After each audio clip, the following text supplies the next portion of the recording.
Hello, everyone. Emerald Mosaic here.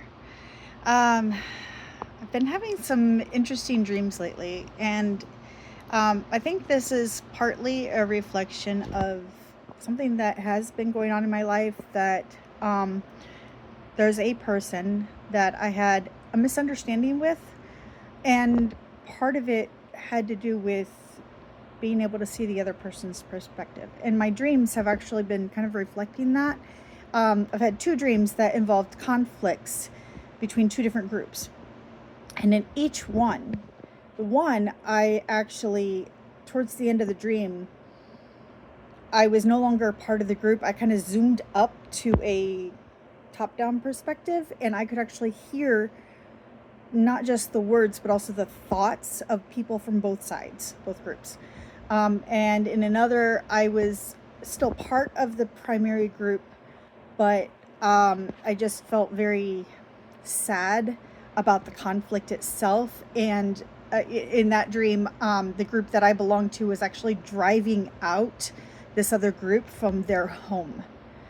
Um, it was like a castle town kind of thing. And they had such a beautiful culture. And so I just felt so sad that my people were actually literally fighting them with swords and driving them out. And I had a little tiny knife that I was going to defend myself with if I needed to, but I really didn't want to because I didn't want to hurt anybody.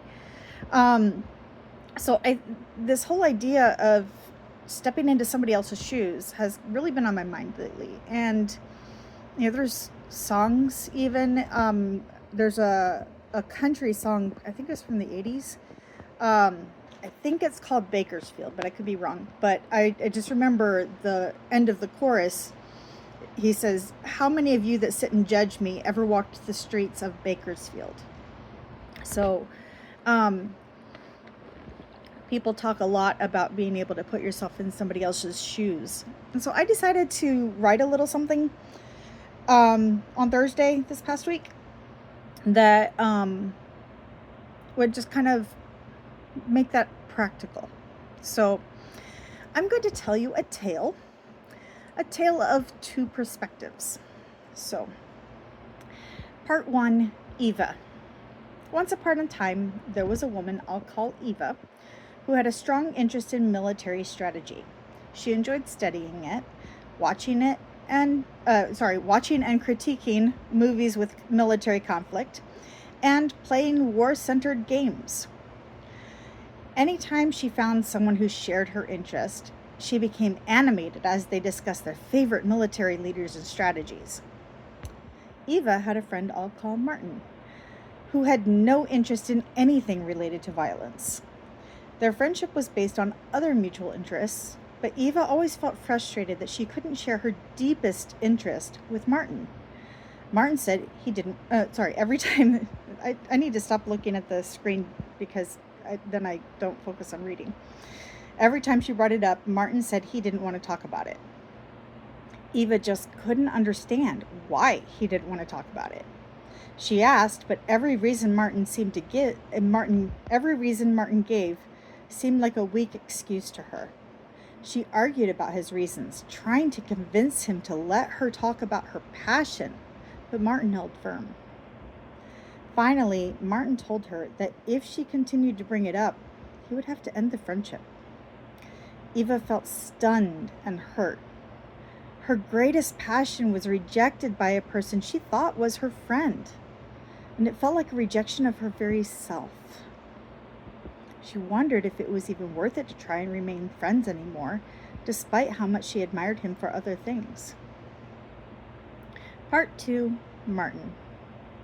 Once upon a time, there was a man named Martin who was, at heart, a pacifist. He understood that sometimes fighting back against an aggressor was necessary, but he himself wanted nothing to do with violence. The thought of it nauseated him, and he even became very anxious when encountering it in books, movies, and the news. He became friends with Eva due to a common interest, and they found over the years that they had several other things in common. He also enjoyed her perspective on many things that was different from his, broadening his horizons. They had many long conversations and even spurred each other to improve their mental health as the years passed. But then Eva started talking about war. At first, it was just the occasional mention, to which Martin simply replied that he didn't want to talk about the subject. Then Eva started telling him about current events, violent conflicts in other countries. Martin again shut it down and redirected her to topics he enjoyed more. Then Eva started asking why he didn't want to talk about war.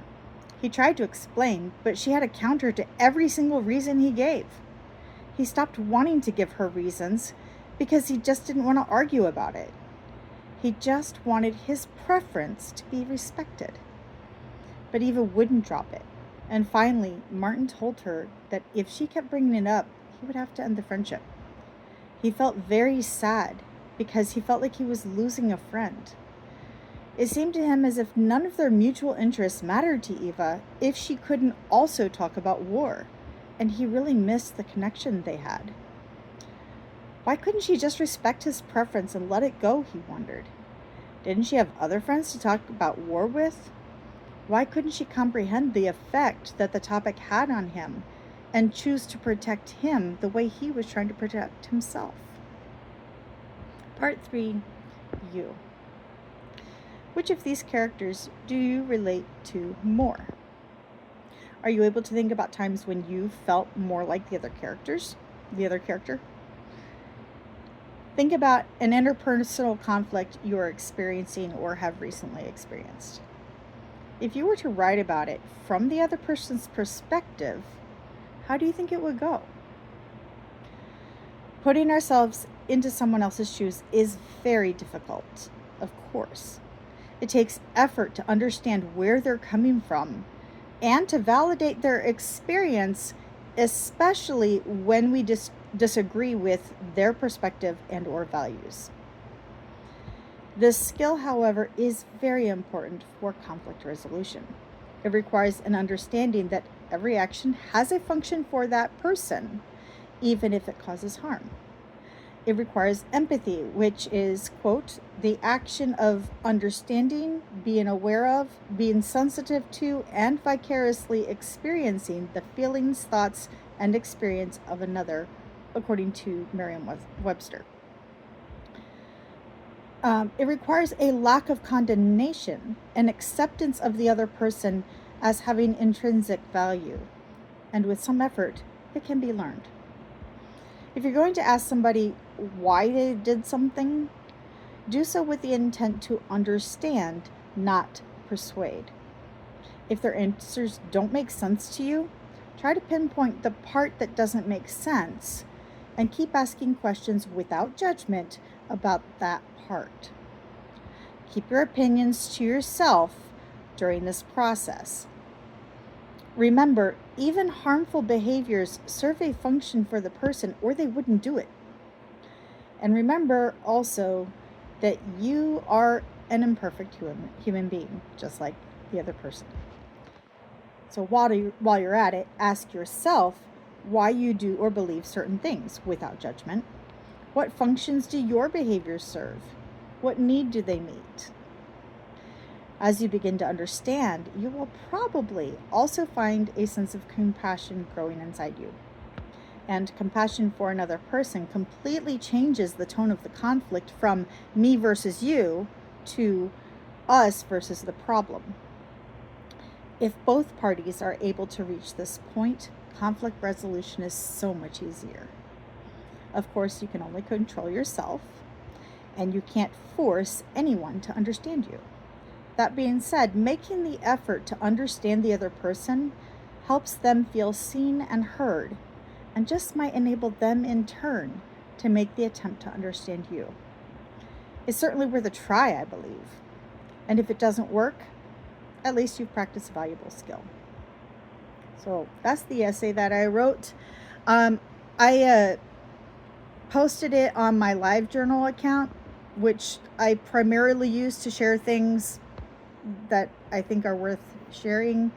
I don't post there very often, but I'm going to include the link to that in the description for this video. If you've had experience that you would like to share without naming names, of course. Please keep the privacy of the other person in mind. But if you're willing to share something, an experience that you were able to see from the other person's perspective, or where somebody else did that for you, like, how did you feel?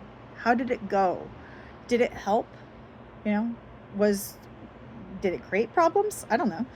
Like, just tell me what your experience was. I think we all learn from each other, and I would love to learn something from you too. So, if you found value in this video, please hit like. If you like the videos that I'm making, please subscribe. If there's anything in particular you would like me to talk about, let me know. So, I hope this is good food for thought, something to mull over, and I'll see you next time.